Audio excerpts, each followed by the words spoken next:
요한복음 7장 38절 말씀을 봉독하겠습니다. 나를 믿는 자는 성경의 이름과 같이 그 배에서 생수의 강이 흘러나리라 하시니.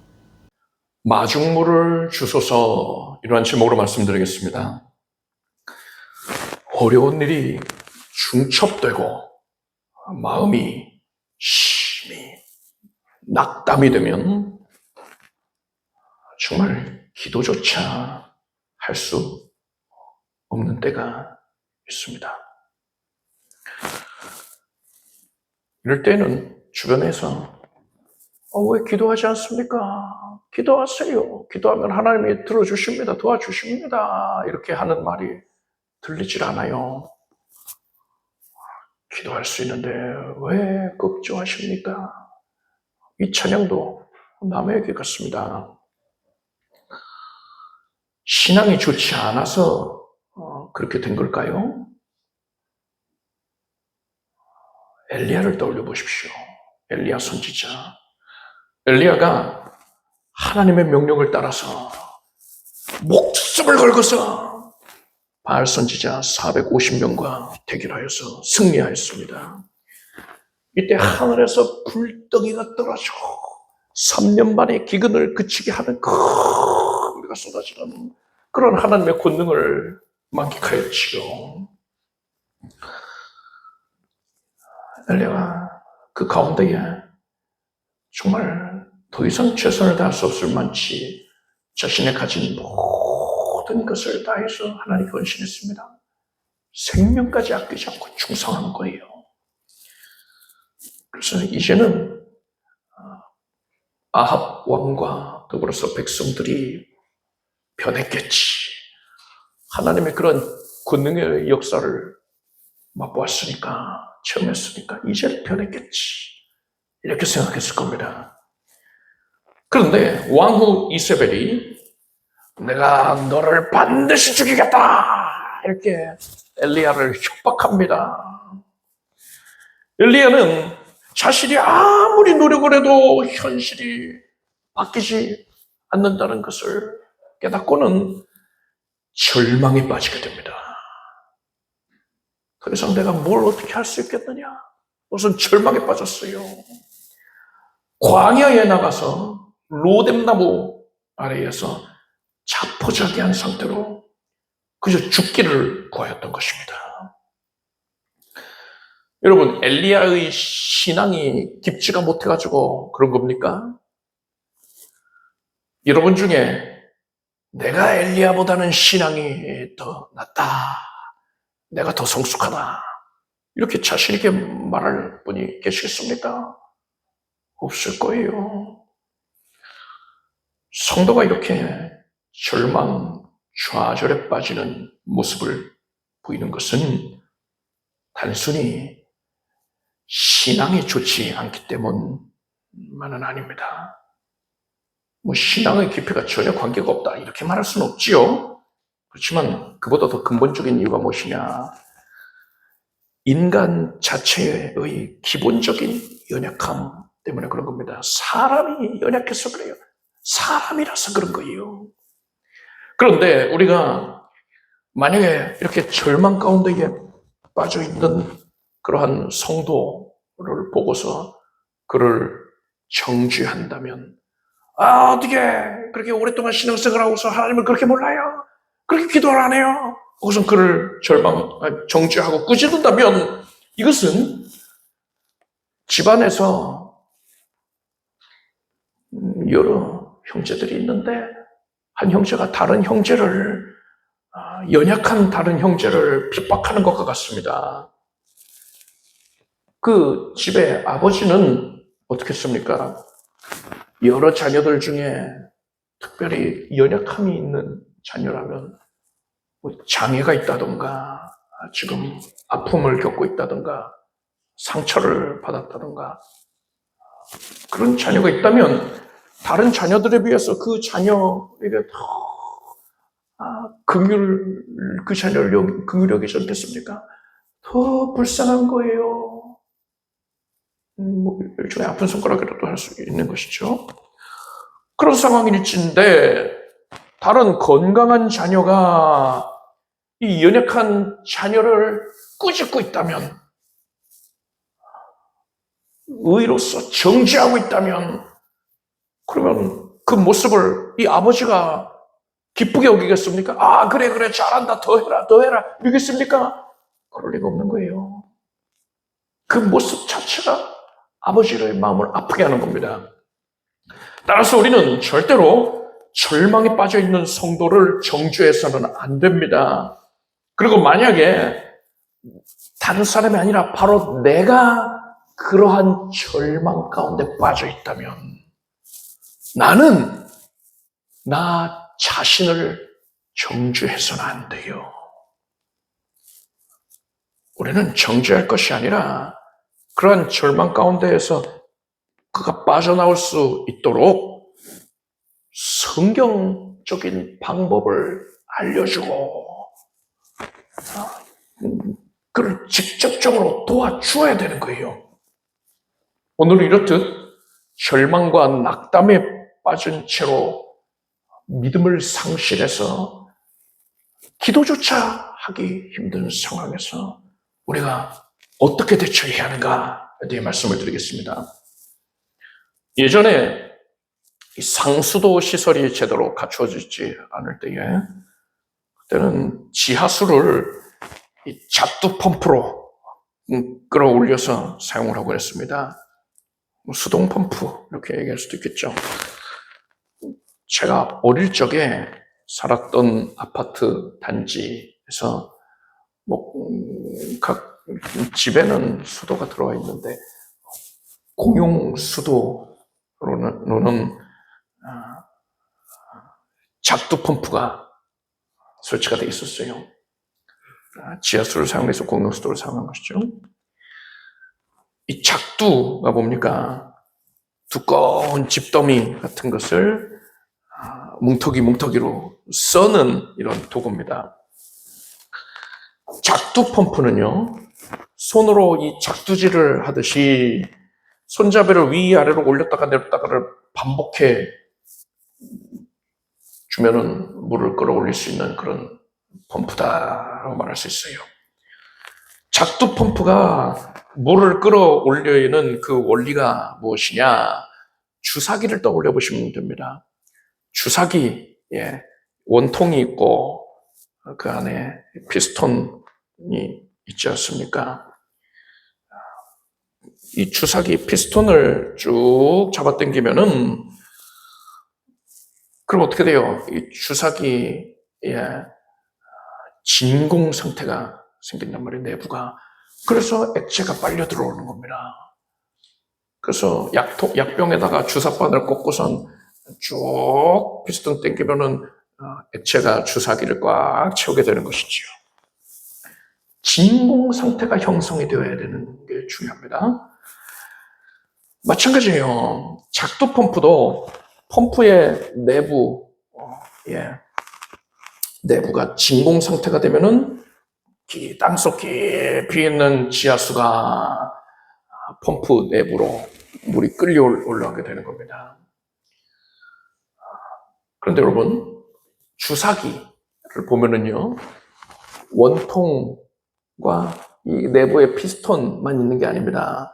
피스톤의 맨 앞에 보면 뭐가 있습니까? 검정색으로 고무가 있지 않습니까? 피스톤 앞을 뚱뚱하게 감싸고 있어요. 그래서 원통을 가득 메우고 잡아주고 있단 말이죠. 그래서 그 고무가 있으니까는 피스톤을 당기면은 진공이 형성되는 거죠.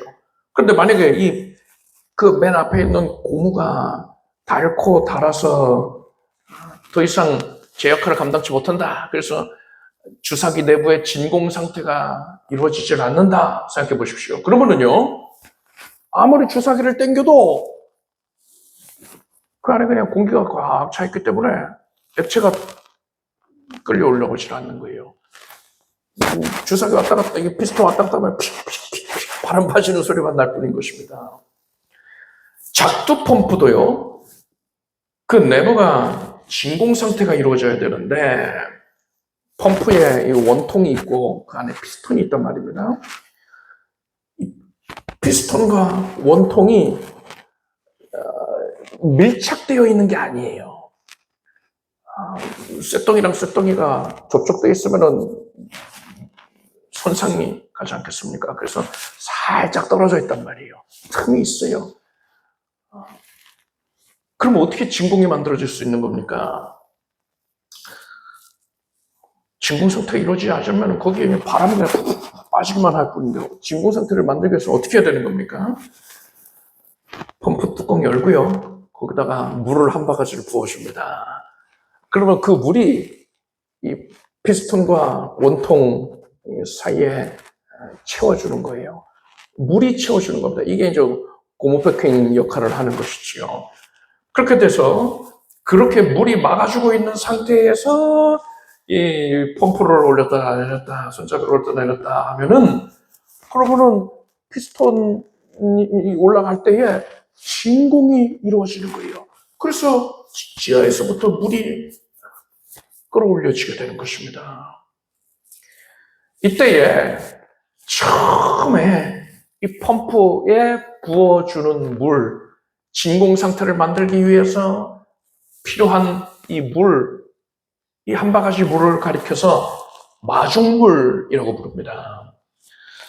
마중 나가는 거예요. 앞으로 끌어올려질 지하수를 반갑게 마중 나가는 물이다 해가지고 이름도 이쁘게 마중물이라고 부르는 거예요.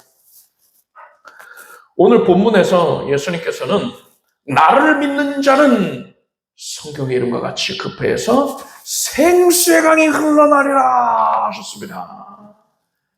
생수의 강이 흘러난다는 것은 성도가 성령의 은혜를 풍성히 받아서 누리는 상태를 말하는 거거든요. 누가 이런 은혜를 누릴 수 있게 된다 했습니까?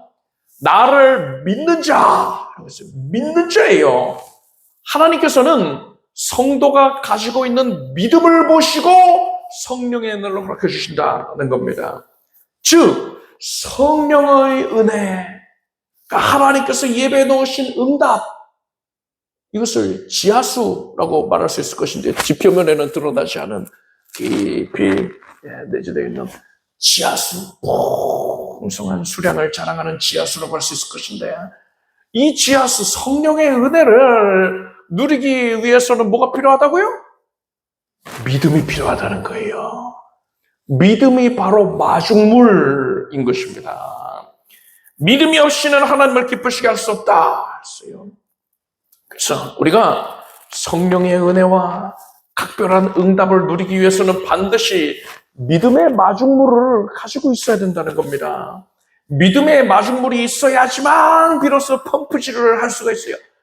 정확하게 말하자면 펌프질을 통하여서 응답을 누릴 수 있게 되는 겁니다. 만약에 그 믿음이 없으면, 마중물이 없으면 어떻게 돼요? 펌프질을 아무리 해도 픽픽픽 바람 새는 소리만 날 뿐이지 달라지는 게 없단 말이에요. 여러분, 이 펌프질이 뭡니까? 기도예요, 기도. 기도의 펌프. 우리가 펌프질을 하는 거, 기도를 하는 겁니다. 그런데 성도가 삶 가운데에 환난과 어려움이 중첩이 되면 앞에서 얘기했던 것처럼 그렇게 마음이 크게 낙담이 되어 있으면 나 자신에게 믿음이 있는 것인지조차 의심이 들 때가 있습니다. 나는 예수님께서 죄사해 주신 은혜도 믿고 있고 하나님이 전능하시다는 것도 당연히 믿고 있고 하나님이 나를 사랑하신다는 것도 믿고 있고 나를 위해서 선하게 기꺼이 역사해 주신다라는 것도 믿고 있는데 이 믿음이 껍데기만 남아있는 거예요. 생기를 잃어버린 상태가 되는 겁니다. 나 제대로 믿고 있는 거 맞아? 이렇게 스스로 반문하게 되는 거예요. 분명히 믿고 있는데 생명을 잃어버린 거죠. 이것은 마중물이 고갈된 상태인 겁니다. 그래서 이런 상태에서는 아무리 펌프질을 열심히 해도요, 기도 열심히 해도요, 픽픽픽픽 바람 쐬는 소리만 나고요. 응답이 나타나질 않습니다. 믿음이 없으니까요. 성령의 은혜가 생수와 같이 넘쳐날 것을 기대할 수가 없는 거예요. 마중물이 필요한 상태인 것입니다. 그러면 마중물을 얻기 위해서는, 이 믿음의 마중물을 얻기 위해서는 어떻게 해야 합니까?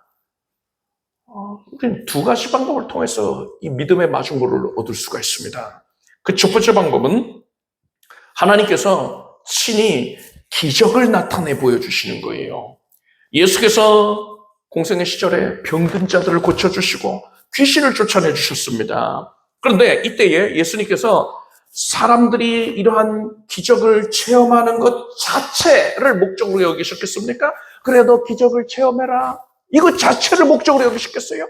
너 아직 기적 못 체험했다고? 아이고, 불쌍해라. 너도 기적 체험해봐. 우선 기적을 체험하는 것 자체, 이게 뭐 놀이동산 가는 겁니까? 놀이동산 경험하는 겁니까? 그런 식으로 경험하는 것 자체에 목적을 두셨겠습니까? 그게 아니란 말이에요. 예수님은 사람들이 그러한 기적을 체험함으로써 결국에는 예수님이 메시아이신 것을 믿게 하고자 하였던 겁니다. 기적의 목적은 믿음이었던 거예요. 그리고 마가복음 16장을 보면은 제자들이 나가 두루 전파할 때 주께서 함께 역사하사 그 따르는 표적으로 말씀을 확실히 증거하시리라 했습니다. 예수님께서 제자들이 복음을 증거할 때에, 그때에 다양한 기적을 나타내 주셨습니다. 복음 전할 때 왜 기적을 나타내 보이신 것입니까? 마찬가지예요. 예수께서는 제자들이 전한 복음을 믿게 하기 위해서 기적을 베푸신 거예요. 기적의 목적은요, 믿음을 갖게 하는 것입니다. 이게 제일의 목적인 것입니다. 이러한 기적을 체험한 사람들 중에서 많은 이들이 초대교회 시절에 예수를 믿고 성도가 됐지요. 초대교회의 성도들은 사도들을 통해서 많은 기적들이 나타나는 것을 보면서 하나님이 정녕 살아계시는구나, 하나님이 기도를 들어주시는구나, 이것에 대한 확실한 믿음을 갖게 됐단 말입니다. 그리고 성도들이 이러한 믿음을 가지고서 하나님께 담대히 기도를 하게 된 겁니다. 믿음을 갖고서 기도의 펌프질을 열심히 했더니 하나님께서 이것을 기뻐하셔서 초대교회 성도들에게 그토록 풍성한 성령의 역사를 허락해 주셨던 것입니다.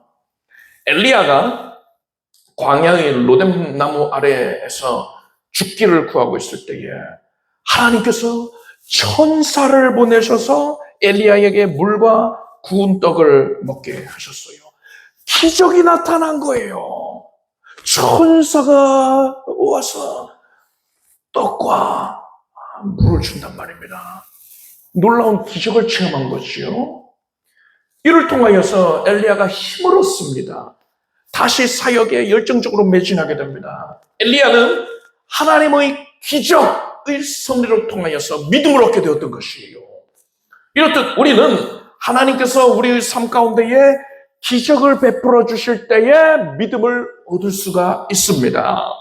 그리고 우리가 그러한 믿음을 가지고서 담대하게 기도하면, 펌프질을 하면 성령의 역사를 풍성하게 체험하게 된다는 거예요. 즉 우리에게 믿음의 마중물이 없을 때에 이렇듯 하나님께서 우리에게 기적을 내려주시면, 기적을 나타내 보여주시면 그것이 우리에게 마중물이 되어서, 믿음의 마중물이 되어서 우리를 하여금 우리의 기도를 통해서 더 큰 응답을 가져오게 된다는 겁니다. 우리가 늘상 이런 방법으로 마중물, 이 믿음을 얻을 수가 있다면 참 좋겠지요. 그런데 하나님께서 주시는 기적은 전적으로 하나님의 주권에 의해서 이루어지는 겁니다. 사람의 의지만 가지고 이러한 기적을 체험할 수는 없단 말이지요. 그래서 우리는 일반적인 경우에 적용할 수 있는 다른 방법을 알고 있어야 됩니다. 하나님께서 우리에게 기적을 주시지 않을 때에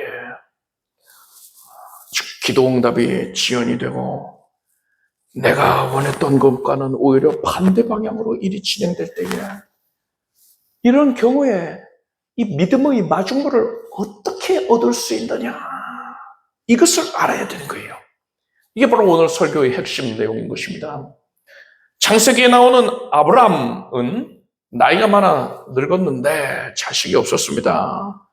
그런데 하나님께서는 이 아브람에게 내가 내 자손으로 땅의 티끌 같게 하리니 사람이 땅의 티끌을 등에 셀 수 있을진데 내 자손도 세리라 하셨어요. 그리고 하나님께서 이 아브람을 이끌고 밖으로 나가서 말씀하시기를 하늘을 우러러 뭇 별을 셀 수 있다 보라. 네 자손이 이와 같으리라 말씀하셨습니다. 땅의 티끌같이 하늘의 별과 같이 많은 자손을 얻게 하겠다 하신 거예요. 그리고 하나님께서는 이 아브람이라는 이름을 아브라함으로 바꾸셨습니다. 아브람의 아내였던 사레의 이름을 사라로 바꾸셨어요. 아브라함은 많은 백성들의 아버지라는 뜻이고 사라는 많은 백성들의 어머니라는 뜻입니다. 그래서 아브라함은 땅의 티끌을 볼 때나 뭐 어디나 티끌이 있으니까요. 땅에 있는 수많은 티끌을 볼 때나 또 밤에는 고개를 들어보면은 하늘을 보면은 별이 가득하지 않습니까? 밤하늘의 별을 볼 때에나 그리고 사람들이 자기 이름을 불러줄 때 아브라함 아브라함 불러줄 때 또 나는 아브라함이요 자기 이름을 말할 때에 그럴 때마다 하나님께서 나에게 수많은 자손을 주겠다 약속하셨지. 이 하나님의 약속을 떠올리게 되었던 것입니다. 아브라함은 오랜 세월 동안 이것을 반복했단 말이에요. 티끌을 볼 때나 별을 볼 때나 이름을 들을 때 이름을 말할 때 이것을 계속 반복하다 보니까 하나님이 약속하신 대로 내가 많은 자손을 얻게 된다라는 확실한 믿음을 갖게 됐습니다. 자신과 아내의 나이가 무척이나 많아서 현실적으로는 자녀를 낳는 게 불가능해 보이는데도 불구하고 이러한 믿음을 갖게 되었던 거예요. 그리고 하나님께서는 아브라함이 이렇듯 현실을 초월한 믿음을 갖게 되었을 때에 그 믿음으로 가득 차게 됐을 때에 아브라함에게 아들 이삭을 주신 것입니다. 이때 아브라함의 나이가 100세였어요. 100세. 아내 사라의 나이는 90세였단 말입니다. 놀라운 응답이 임한 것이죠. 이런 믿음의 족장의 계보는 아브라함에서 이삭, 아들 이삭으로 이어졌고 이삭에서 야곱으로 이어졌습니다. 하나님께서는 이 야곱이 뱃속에 있을 때부터 야곱이 믿음의 족장이 될 것이다. 믿음의 족장의 자리를 계승할 것이다. 이런 예언을 주셨습니다. 그래서 이 아브라함이 야곱을 얼마나 아끼고 사랑했겠습니까? 야곱이 만 15세가 될 때까지 아브라함이 생존해 있었습니다. 아브라함은 이 어린 야곱을 무릎에 앉히고서 야곱에게 신앙 교육을 제대로 시켜주었을 거예요. 믿음의 족장이 되기로 작정되어 있으니까요. 아브라함은 하나님이 어떤 분이신지에 대하여서 알려줬을 것이고 자신이 겪었던 신앙의 여정에 대하여서도 자세하게 알려줬을 겁니다. 야곱은 장성해서 외삼촌 라반의 집에서 일을 하게 되었습니다. 야곱이 라반과 품삯계약을 맺었는데 그 내용이 무엇이냐? 야곱이 돌보고 있는 양들 중에서 아롱지고 점 있는 그런 것들은 야곱이 갖기로 하는 것이었습니다. 라반이 아주 영악한 사람이에요. 이 계약을 맺으면서 하하하 잘됐다. 너는 이런 계약 맺는 거 보니까 참 바보 같다. 이렇게 생각을 했을 거예요. 그래서는 이 라반이 자신의 소유의 모든 양들 중에서 아롱지고 점 있는 것들은 한데 모아가지고 자기 아들한테 맡깁니다. 그래서 나머지는 이제 새하얀 양들, 그런 양들만 야곱한테 맡기고 서로 간에 사흘 거리를 떨어뜨려 놓습니다. 섞이지 않게 하는 거예요. 아롱진 양에게서 아롱진 것들이 태어날 테니까는 야곱에게 그런 양들은 절대 줄 수 없다. 그래서 새하얀 양들만 맡긴 거지요.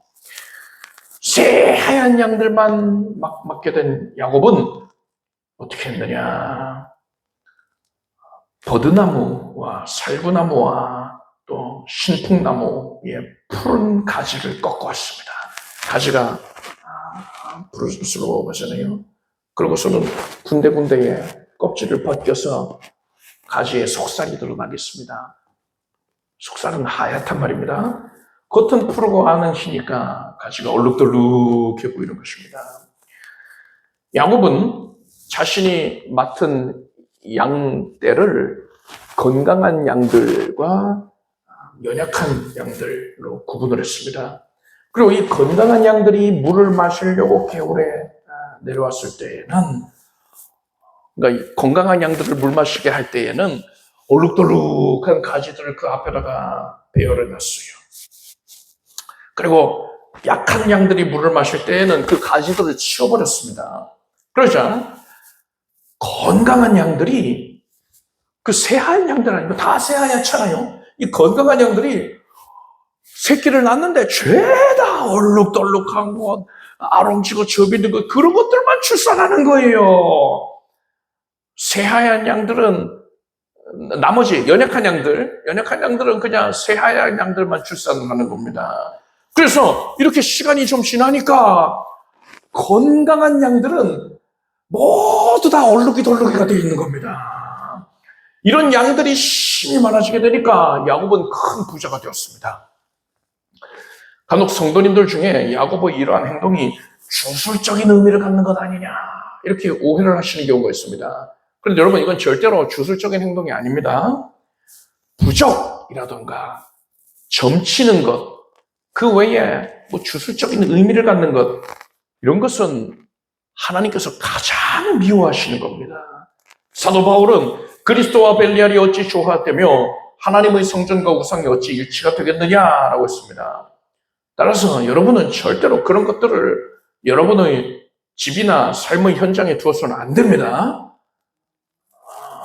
뭐 연초가 됐으니까는 뭐 토종 비결을 뭐 뽑아볼까 라든가, 아니면은 뭐 무슨 신문에 나오는 뭐 오늘의 운세를 관심 있게 본다든가, 그런 짓 하면 안 되는 거예요. 그리고 또 뭐 아프리카에서 누가 선물을 갖다 온 사람이 선물 줬는데 하면서 아프리카에 뭐 부족들이 숭배하는 그런 막 우상 모양 있잖아요.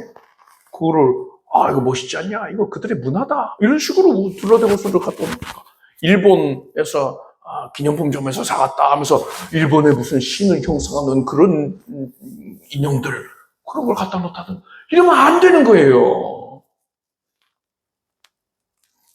그런 물건들에 뭐 부적이라든가 뭐 그런 것들에 어떤 영적인 힘이 서려 있기 때문에 주의를 해야 한다라는 게 아닙니다.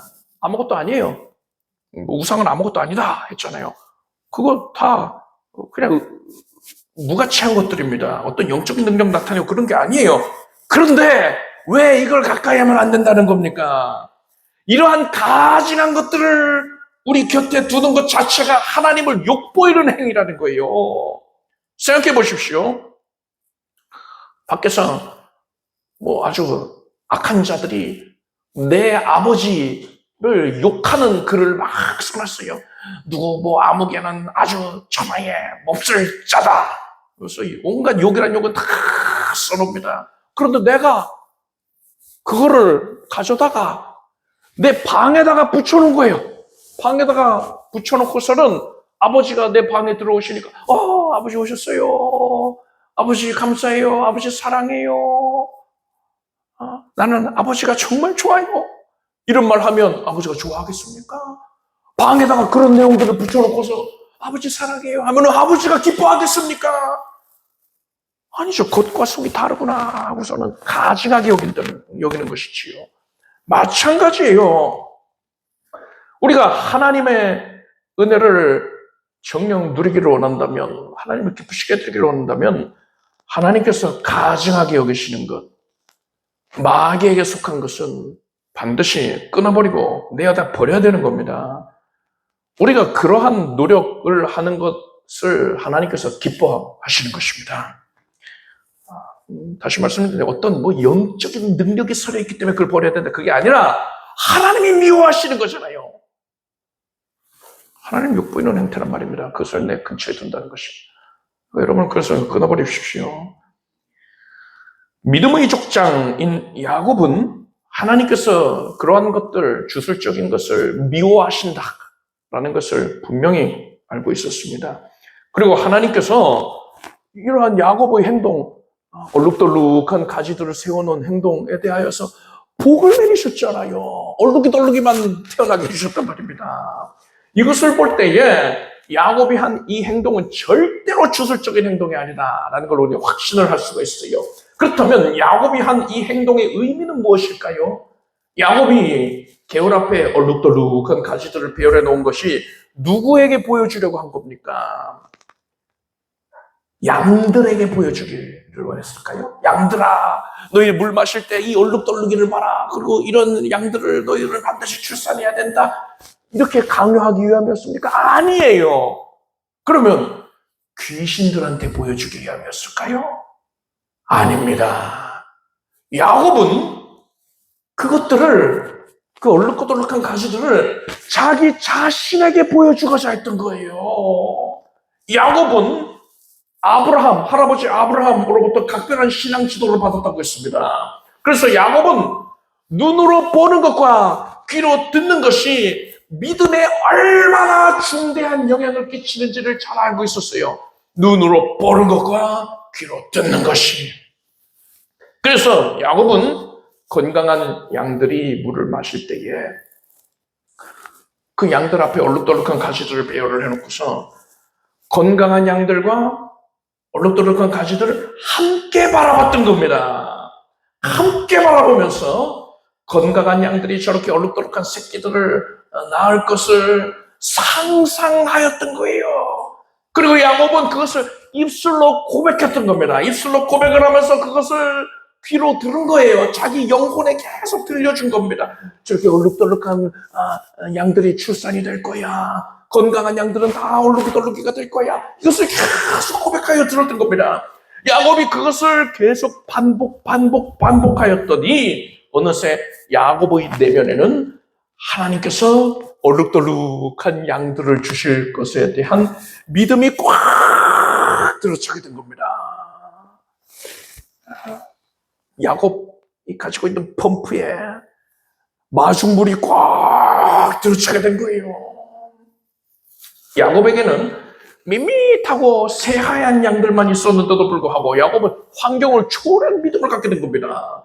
그리고 하나님께서는 그런 야곱의 믿음을 기쁘게 보시고서 믿음대로 되라 해주신 거예요. 그래서 야곱이 펌프질을 하니까, 기도를 하니까 계속 얼룩덜룩이만 나왔단 말입니다. 여러분, 지금 몹시도 어려운 상황에 놓여 있습니까? 하나님께 기적을 구하고 있지만 하나님께서 기적을 허락하지 아니하시고 상황이 더욱더 악하여져 가고 있습니까? 그래서 마음이 크게 낙담이 되어서 기도가 전혀 나오지를 않는 그런 상황입니까? 믿음의 마중물이 고갈이 되어 있는 상태입니까? 이럴 때에는 어떻게 해야지 마중물을 얻을 수 있는 겁니까? 아브라함은 땅의 티끌과 하늘의 별을 바라보았습니다. 자기 이름을 듣고 말하면서 믿음을 얻을 수 있었습니다. 그리고 야곱은 얼룩덜룩한 가지들을 바라보면서 하나님이 이루어 주실 것을 입술로 고백하였고 믿음을 얻을 수 있었습니다. 여기에 답이 있는 거예요. 여러분은 하나님께서 나에게 응답해 주시기를 바라는 것의 구체적인 모습을 그려보십시오. 머릿속에 분명하게 그려보세요. 그것을 위해서 글로 써보는 것도 아주 큰 도움이 됩니다. 구체적으로 그려보세요. 마음껏 상상하십시오. 그리고 그것이 이루어질 것에 대하여서 믿음으로 고백을 하세요. 그래서 나의 영혼이 그것을 지속적으로 듣게 해줘야 되는 것입니다.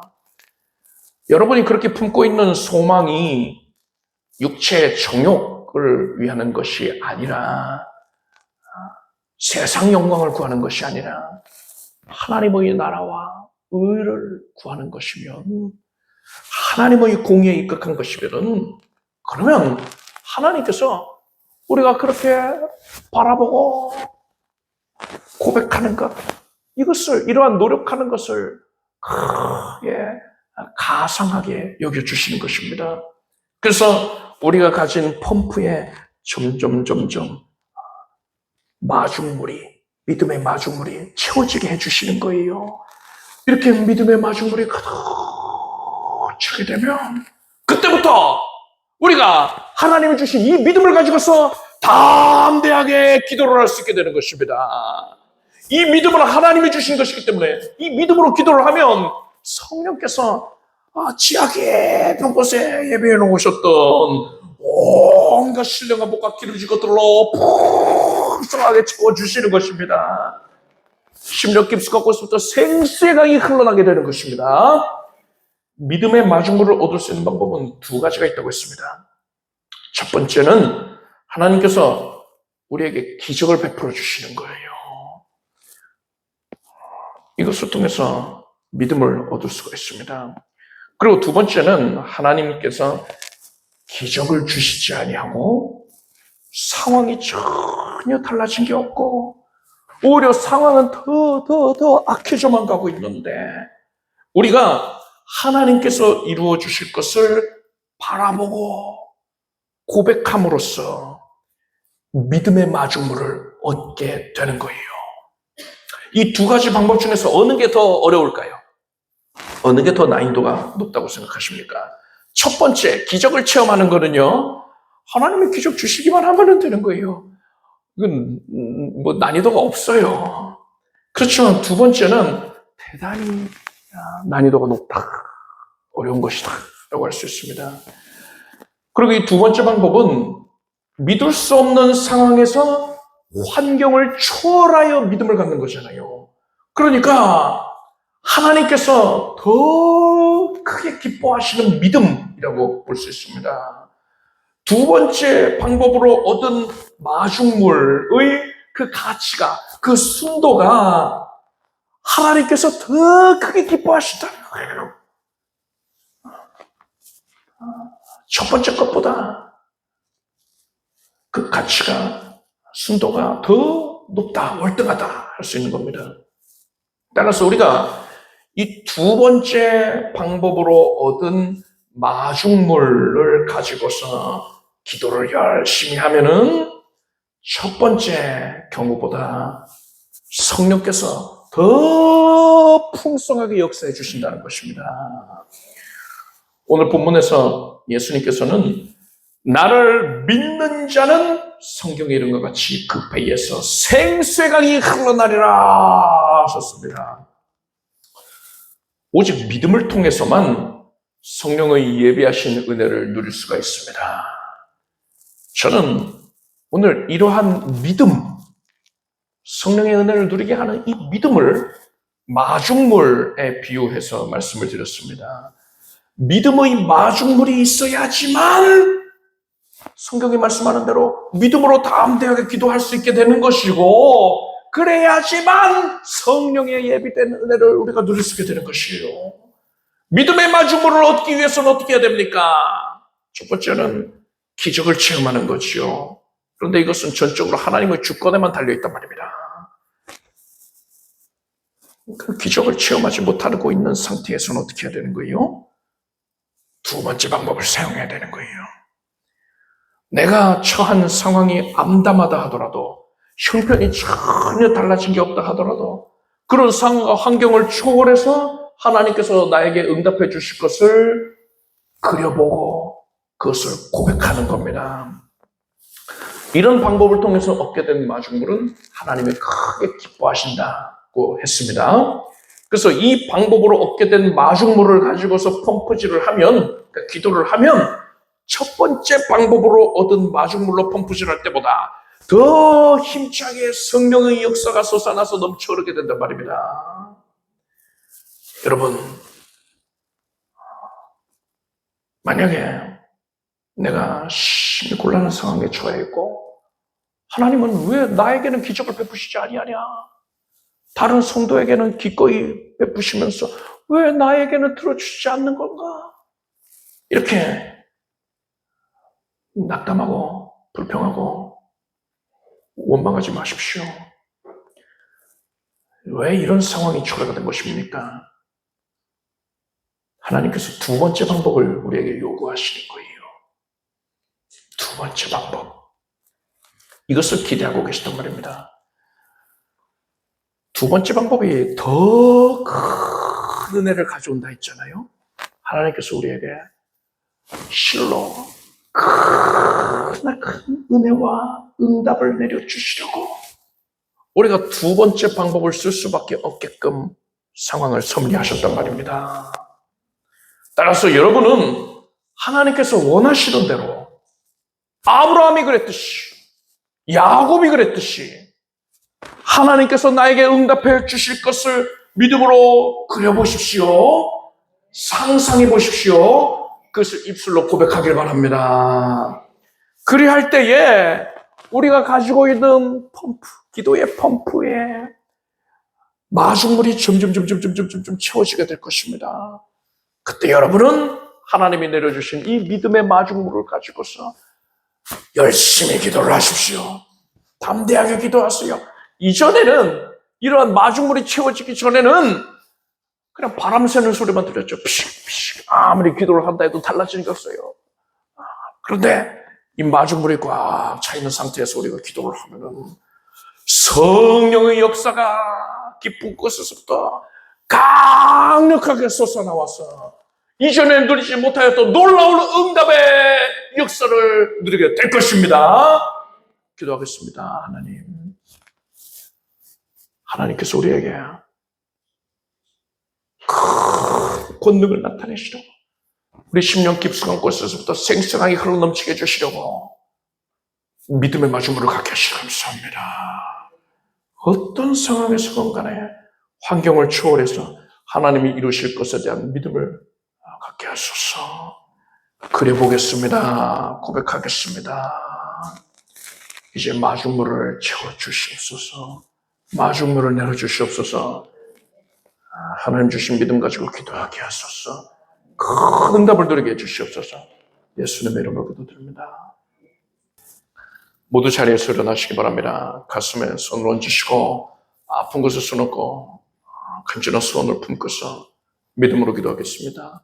하나님, 좀 우리에게 모든 환경과 현실을 초월한 믿음의 눈을 갖게 해주시는 것을 감사합니다. 하나님께서 이루십니다. 지금 연약을 겪고 있는 온 성도들이 성령의 만지심으로 깨끗하게 고침받습니다. 심령이 고침받고 병든 육신이 고침을 받습니다. 생명으로 충만하게 됩니다. 모든 질병이 떠나가고 하나님께서 붙잡아 주심을 인하여서 하나님이 주신 공급해 주신 힘으로 말미암아서 이제 주를 섬기는 데에 조금도 어려움이 없을지어다. 암세포가 깨끗이 사라집니다. 온몸의 각색 질병들이 다 사라집니다. 모든 수치는 정상이 됩니다. 하나님께서 나를 고치셨습니다. 사랑하는 성도들을 고치십니다. 사랑하는 온 가족들을 고쳐내십니다. 이 일을 이루시고 영광을 거두시나이다. 하나님께 맡긴 모든 기도의 제목들을 하나님께서 들으시고 응답을 주셨습니다. 이미 하나님 안에서는 그것이 다 응답된 것임을 믿습니다. 하나님께서 가장 선하게 이루어 주심을 확신할지어다. 믿음으로 기도하여 다 응답을 드릴지어다. 넘치게 응답받을지어다. 각 가정에 예수 그리스도를 믿음으로만 충만할 것이고 하나님 앞에 교만하여 높아진 마음이 다 깨뜨려지고 낮아지게 될지어다. 하나님을 의뢰하여서 하나님을 힘써 의뢰하여서 간구하는 제목들이 넉넉히 응답받음을 확인하게 될지어다. 합격의 기쁨을 누리게 해주시옵소서. 환경의 문이 다 열려질 것이고 곤고함 가운데서 하나님의 손길을 붙잡고서 승리자의 반열에 서게 해주시옵소서. 물질 어려움을 해소하여 주시옵소서. 세상이 살 수 없는 것, 세상에서 이룰 수 없는 것, 하나님께 방법이 있습니다. 하나님께서 손대시면 이루어지겠습니다. 밤이 맞도록 수고하였으나 물고기 한 마리도 잡지 못하였을지라도 하나님의 섭리로 말미암아 하나님이 이루실 것을 믿고 순종하였을 때에 그물에 그물이 찢어질 정도로 넘치게 고기를 잡게 됩니다. 결실을 거두게 됩니다. 응답을 받게 됩니다. 이제 하나님께서 이루어 주시옵소서. 예수님의 이름으로 기도드립니다. 믿은 대로 될지어다. 하나님께 박수 올리겠습니다. 자리에 앉으십시오. 준비하신 예물을 정성된 마음으로 드리겠습니다. 드리신 예물 위에 축복 기도하겠습니다. 하나님의 은혜에 감사를 드립니다. 하나님께서 일깨워 주시고 지금 성령께서 우리를 붙잡고 계시다는 것을 확인시켜 주신 것을 감사드립니다. 하나님께서 이루어내실 것들을 믿음으로 바라보며 감사드립니다.